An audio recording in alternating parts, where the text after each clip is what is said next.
The NBA trade deadline is on Thursday, and we as Sixers fans expect Daryl Morey to make at least a move or maybe a couple to try to make this team better in hopes of contending for a championship this season. So in this video, I'm going to be talking about my final Sixers trade deadline targets. So let's get into the video.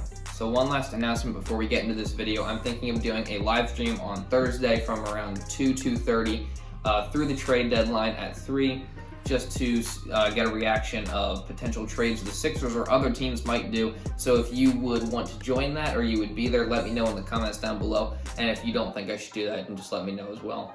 But it would definitely give me a good idea of, if I were to do a live stream, what my audience would look like. Because I don't know if I would want to do a live stream with like 2 people in it. So just let me know if you would want to see me do that. And now let's get straight into the video. So there are plenty of players rumored to be being potentially traded at Thursday at the deadline before that. So the first player I would like to talk about is Kyle Lowry. I've made like 3 videos where I've talked about Kyle Lowry before. One of them came yesterday because another report came out. Kyle Lowry clearly would be the best player that you could get right now. The Sixers could potentially get. So there was a report yesterday saying that the Sixers are one of the favorites to land Lowry at the deadline, and we obviously know what Kyle Lowry would bring to a team. He would bring championship experience, veteran presence, ball handling, point guard, pick and rolls, 2-man game. He can shoot off the catch, off the dribble. He can play defense. He can do everything. So we know that he's probably the best possible player the Sixers could get at the deadline. But again, I don't know because most of these moves that I'm going to be talking about aren't big moves like Lowry. So Lowry would probably be the one trade that's like you can hope for, but it may not actually happen. Moving into the next player, we have Lonzo Ball of the New Orleans Pelicans. So this is a player I have not talked about in any of my previous videos for the Sixers to go after at the trade deadline. But I think Lonzo Ball would be a great addition.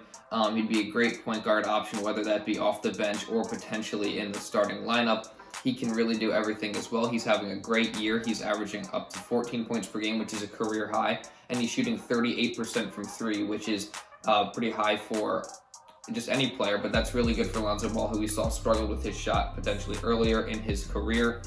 He can run the offense. He can play pick and rolls with Simmons or Embiid, really get them a lot more open looks at the rim.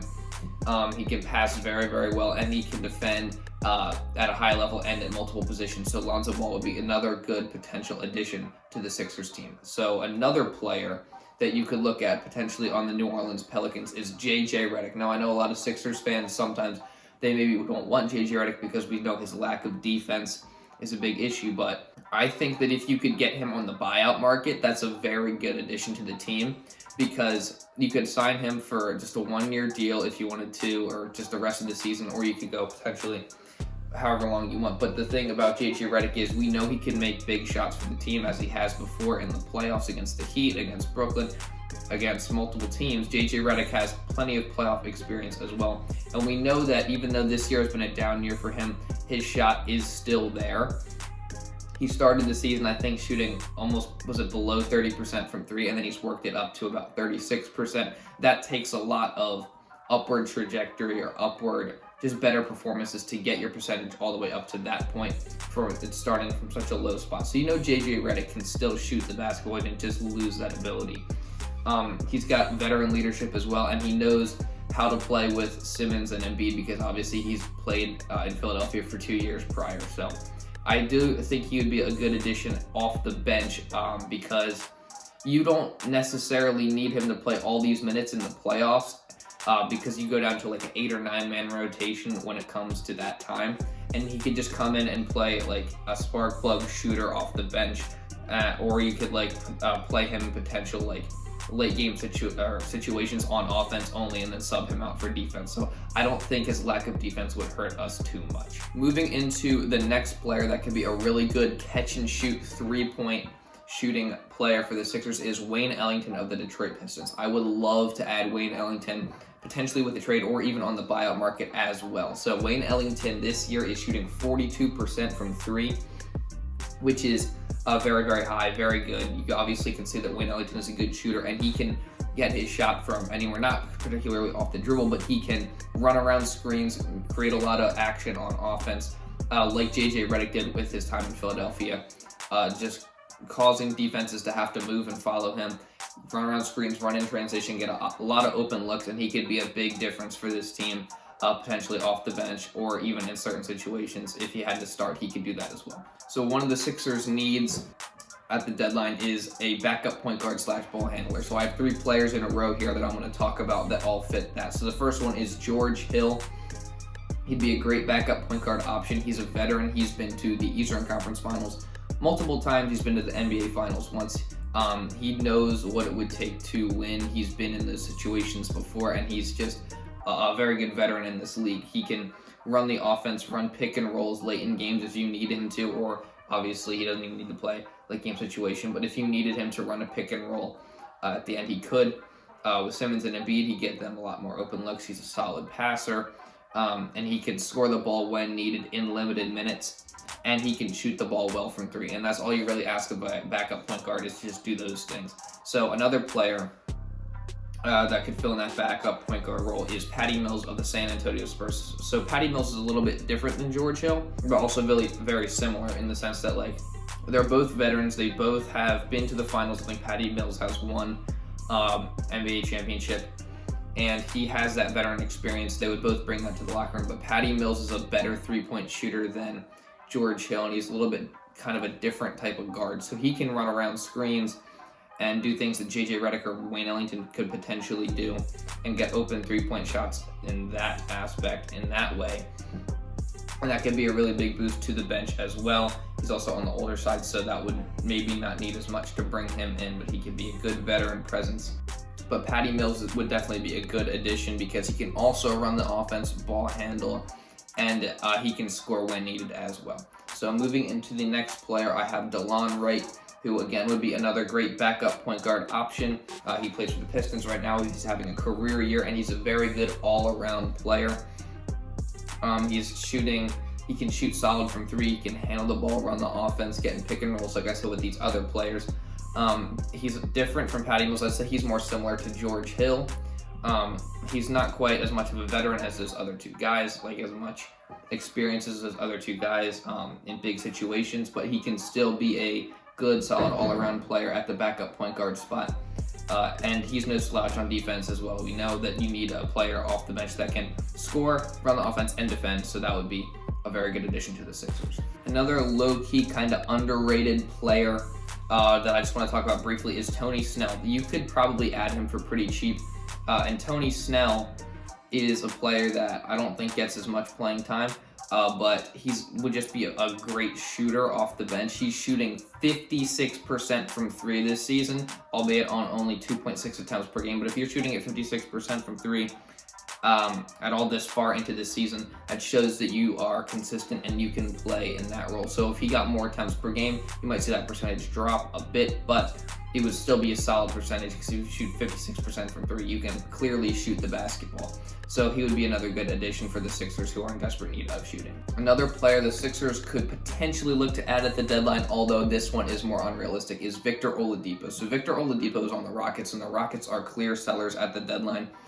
Oladipo is an expiring contract who rejected a contract extension from the Rockets, so I would be shocked if they did not move him somewhere at the deadline.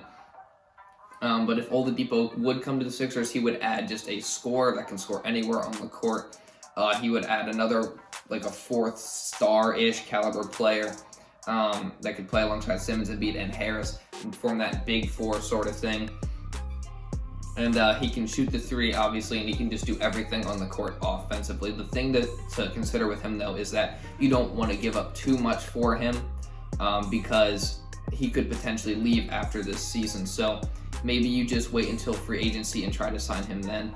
But I think that if you were to get Oladipo for a cheap asking price, that would be a good addition, but don't pay too much for him because the potential consequences of him potentially leaving in the offseason. So up next, I would like to talk about 2 players that are kind of similar from the Magic. So the first one is Terence Rust. Terence Rust could be an incredible bench piece coming off in that rotation. He could be just a spark plug scorer. He's averaging about 16 points per game this season, and he's a very good offensive player all around. He can shoot the 3. He shoots a high number per game, and he can just pretty much do everything on that side of the ball and can come in and give you valuable minutes in the playoffs. just on offense entirely. So another player I'd like to talk about from the Magic is Evan Fournier. So just talking about the Magic in general, they're a clear seller at the deadline. I think they sit at like 14th in the East, so they're clearly just trying to get rid of players at this point. So Evan Fournier is up, averaging 19 points per game, and he would just be another spark plug scorer, just like Terence Rust would be, although I don't think you could bring in both. You would just choose one or the other and bring that player in. Whichever one may be cheaper is probably the better option. But if you brought in Evan Fournier, he can shoot the three very well, and he would thrive in a bench or even starting role if he potentially had to do that as well. Evan Fournier is just a very good scorer all around, so he'd be another good addition for the Sixers. Another position of need for the Sixers is a backup four. So a player the Sixers could look to add is Nemanja Bialitsa. Now, I'm not super excited.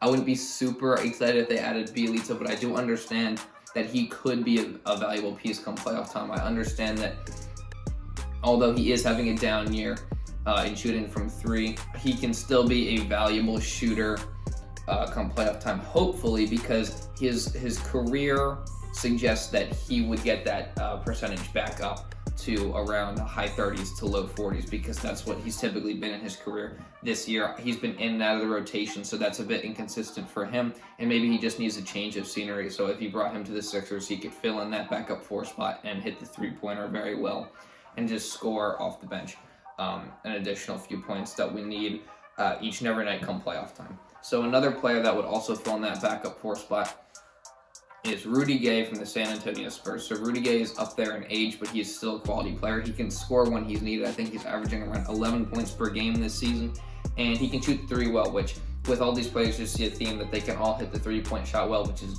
a much needed thing for the Sixers as they're lower in the league in three-point attempts and makes per game.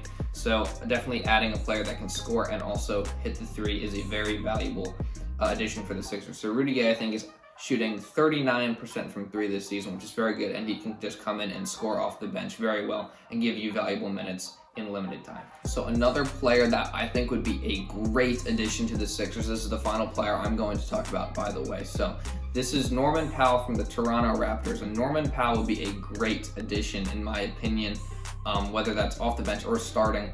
I do think it's more unrealistic than most of the players I have on this list. He's one of the higher end players. He's averaging almost 20 points per game this season, which I had no idea. When I checked the stats, that's how much he was scoring. So he could be a very valuable piece to this team. And he's shooting 44% from three on 6.4 attempts per game. So that's a high volume. He's shooting very, very well. He would just be a nice added score that we need off the bench or starting potentially. Either way, he'd be a very good addition to the Sixers team. So those were all the players that I thought the Sixers could potentially look at and go after at the trade deadline. Some more realistic than others, but I just wanted to talk about as many players as possible because you never know. You know, I didn't expect that Tobias Harris trade a couple years ago. The Alec Burks, Glenn Robinson thing last year, you kind of heard like rumblings about it, but I didn't expect it to where it would actually happen. So you never really know with the NBA at the trade deadline. So those were all the things I just wanted to cover in this video. Let me know in the comments any other players you would look at if you were the Sixers, you might want to see traded to the Sixers. And what do you think about some of these players that I talked about in this video today? If you want to check out some of my mixes or other sports talk, that'll be on the screen as well. And thank you all so much for watching, and I'll see you in the next video.